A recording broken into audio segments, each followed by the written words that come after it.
Сүүлийн үед com огсруулж байгаа хүмүүс RAM-ны үнээс хамаарч DDR4, DDR5 1 ширхэг RAM-тай байхад болох уу, 2 ширхэг RAM-тай байхад болох уу? RAM-ны хурдан хэд байх ёстой вэ гэж зөндөө асуудаг. Тэгэхээр бид нэр энэ асуултад видеонд хариулахад нь туслая. Юуны өмнө яагаад энэ тест хийснийг хэлье. DDR4, DDR5 RAM-нууд үн өсөж байгаа. Эсвэл дэндүү өндөр байгаа. Энэ тохиолдлоор хүмүүс өөрсдөө 1 ширхэг RAM сонгох нь хангалттай байх уугүй юу гэдээ асуудаг. Тэр нөхцөлд нь бид нэр тааруулаад Intel-ийн CPU DDR4 болон DDR5 board дэмждэг гэдэг утгаар нь 12400F-ийг сонгоод тэрэн дээр нь DDR4 boardтай DDR4 RAM, DDR5 boardтай DDR5 RAM-ыг сонгож энэ тестүүдийг хийхийг одоо зорьсон. Картны хувьд гэх юм бол бид нэр 12400F-ийг барагцаагаар RTX 5050, RTX 5060 хавцаа bottleneck-ийг мэддэг учраас ерөнхийдөө бол тэр хоёр картн дээр CS2 тоглоомн дээр өөр settings дээр тохируулж тавьж шалгасан байна. RAM дээр гэх юм бол бид нэр 16 GB-тай RAM-ууд ашигласан. Хамгийн энгийн нь болохоор 2666-тай DDR4 RAM 1 ширхгээр тэрний дараа 2 ширхэг 2666-тай RAM мөн XMP-гийн асаагаад 3200-тай DDR4 RAM-аар 1 ширхэг мөн 2 ширхгээр бас тестлсэн байгаа. DDR5-ын хувьд гэх юм бол бас нэлээд төстэй бид нэр DDR5 RAM-ны 4800 MHz-тэйгээр нэг шалгаад мөн 2 ширхгээр шалгаад мөн 6000 MHz-тэй нэг 2 ширхгээр нь бас давхар шалгасан байгаа. Их автангийн хувьд бол нэг чухал биш. Бид нар Asus-ийн B760 chipset-тэй нэг нь MF series-ийн D4, нөгөөх нь болохоор MK series-ийн DDR5 board-ыг ашигласан. Бидний гол зорилго нь юу вэ гэхээр DDR4 RAM-н дээр, DDR5 RAM-н дээр хурдан хэрхэн нөлөөлж байна. Нэг ширхэг нь 2 ширхэгтэйгээ ямар ялгаа гаргаж байна. Мөн картн дээр бид нэр RTX 5050-50-аад DDR4 дээр байсан ч болох уу, 5 дээр байсан ч болох уу, нэг ширхэгтэй байсан ч болох уу үгүй юу. 5060 дээр мөн адил ямар ялгаа гарах уу гэдгийг шалгах зорилготой байгаа. Мэдээж хэрэг бид нэр FPS-ийн зөрүү болон үйл ажиллагааны ялгаа хайж байгаа учраас тоглоомн дээр тестлэн CS2-ыг сонгосон. CS2 дээр бид нэр 4 харьцан 3 хэмжээтэй medium setting дээр 1280 харьцан 960-ыг мөн 1900 харьцан 1080 дээр very high дээр шалгасан байна. Энэ хоёр тест нь хоорондоо яаж ялгарх вэ гэхээр нэг нь ихэнхдээ CPU-ний bottleneck-ийг харуулдаг, нөгөөх нь болохоор картны bottleneck-ийг харуулдаг. Энэ хоёрыг бид нэр харьцуулснаар аль картаа сонгохоо шийдэж болно. RTX 5050 уу эсвэл RTX 5060 гэдгийг шийдэх бас боломжтой гэсэн. За ингээд тест рүү орцгоо. Юуны өмнө 1920 харьцан 1080 very high дээр CS2-ийн суур үзүүлэлтийг авцгаая. Тэгэхээр RTX 5050 болон RTX 5060-ын ялгаа нь харагдана. RAM-ны хувьд бид нар DDR5 16 GB-аар 2 ширхэг 6000 MB transfer секундтай бодоход 5060 нь 270 FPS-тэй, 5050 нь 215 FPS-тэй байгаа. Тэгэхээр үүнээс цааш бид нар DDR4 болон DDR5-ын 1 ширхэг RAM, 2 ширхэг RAM өөр хурдууд дээр шалгахад суур үзүүлэлт ямар шүү байгаа вэ? Бид нар энэ суур үзүүлэлт рүү бага хэмжээний RAM-аар юм уу, бага хурдны RAM-аар дөхөж болох уу гэдгийг харуулж болно. RTX 5060 1080p very high-ээс эхлэе. DDR4 болон DDR5 RAM-ны 16 GB-аар 2 ширхэгтэй байхад болвол 270 FPS руу дөхөн эсвэл 272 FPS гаргаж чадхаар байна. Тэгэхээр бид нар 1080p very high дээр 5060-ыг DDR4 тавьсан ч DDR5 тавьсан ч 2 ширхэг RAM ашиглаж байвал хангалттай гэж үзэж болох юм. 1 ширхэг 16 GB-ийн RAM-ны хувьд гэвэл та ирээдүйд сайжруулах зорилгоор DDR5-ыг авахд болвол DDR4-ийн 233 FPS-с 255 FPS руу сайжрах боломжтой учраас бид нэр бол DDR5-ыг санал болгож байна. Харин та анхнаасаа 2 ширхэг RAM арай хямдаар бодож авъя гэх юм бол 16 GB-тай DDR4 байсан ч хангалттай байна. Гэхдээ та ирээдүйд сайжруулахгүй эсвэл CPU-гоо сайжруулах зорилгоор энэ нь бол илүү үр бүтээмжтэй болно. DDR4 16 GB 2666 233 FPS харин 16 GB-тай 3200 MHz-тэй RAM нь 243 FPS гаргаж зөрүү нь 10 FPS болж байна.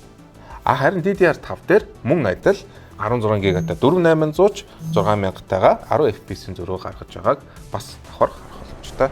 RTX 5050 1080p Very High дээр DDR4-ч бай, DDR5-ч бай. FPS-ийн хувьд маш ойролцоо байна. Энэгээр юу хэлэх гээд байна гэхээр ихэнх bottleneck нь буюу ачаалал нь картн дээр унж байгаа учраас FPS нь өөрөө картын гаргаж чадах max FPS-тэй ойрхон байна. RTX 5050 тавьж байгаа тохиолдолд та FPS-ийн бараг алдагдaltaгүй нэг ширхэг DDR4 RAM тавьсан ч болох байна.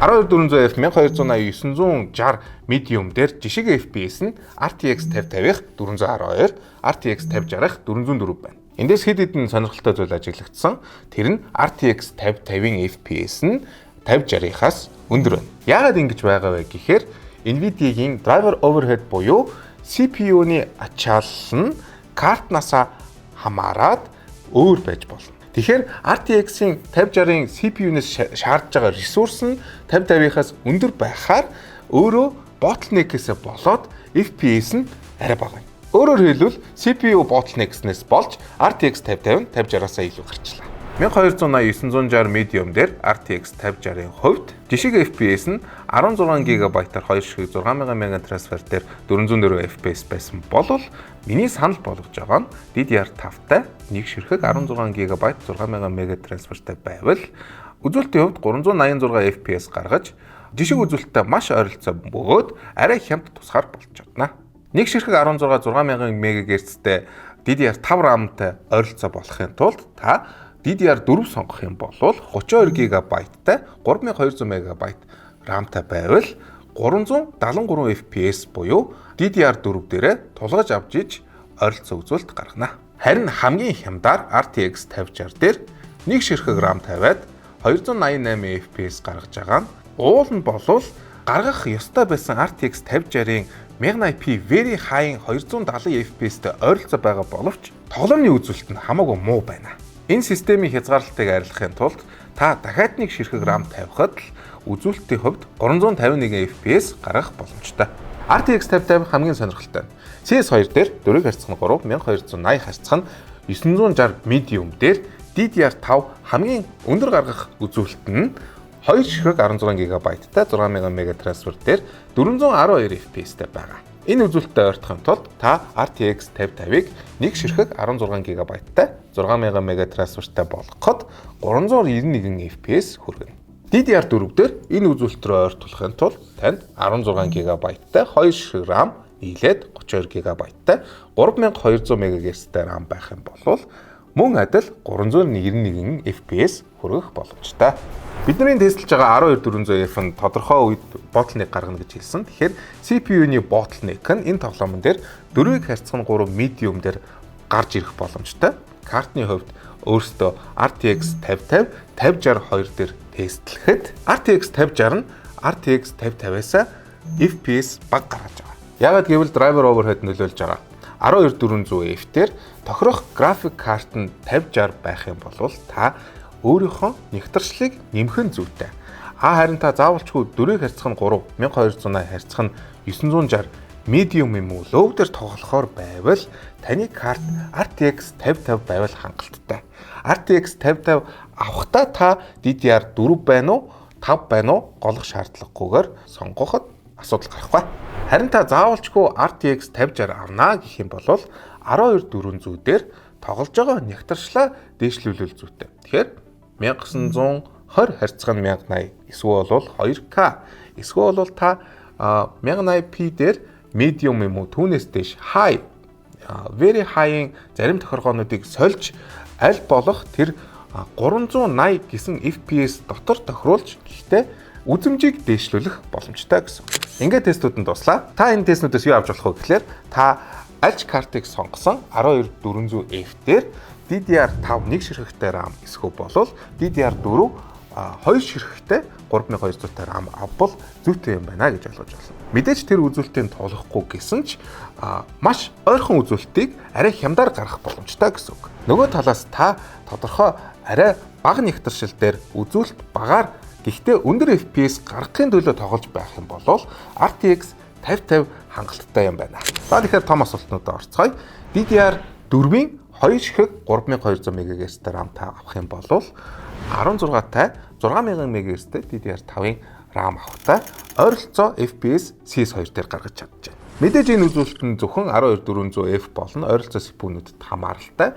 Гэхдээ та 14700F, 14900F мэд CPU-нуудыг тестлэх юм бол тестний хариу арай өөрөөр гарна. Зөрүү нь маш өөр гарч магадгүй. Тэгэхээр миний санал болгож байгаа нь бол та анханасаа DDR5 нэг ширхэг 16 GB-аас эхлэсэй гэж хүсэж байна. Ерөнхийдөө та хамгийн өндөр FPS-ийг одоо гаргахыг хүсэж байна. Миний өөрийн төсөв болох хязгаарлагдмал. Гэхдээ би тэр төсөвдөө тааруулаад хамгийн боломжит үзүүлэлттэй хамгийн өндөр FPS гаргахаар ком хайж гинэ гэх юм бол та RTX 5050-ыг DDR4 16-гаар 2 ширхэгтэй 3200 MHz-тэй RAM-тай байхад бол хангалттай гэж үзэж байна. Тантай цог хайтек хийх тушин байлаа. Баярлалаа. Баяртай.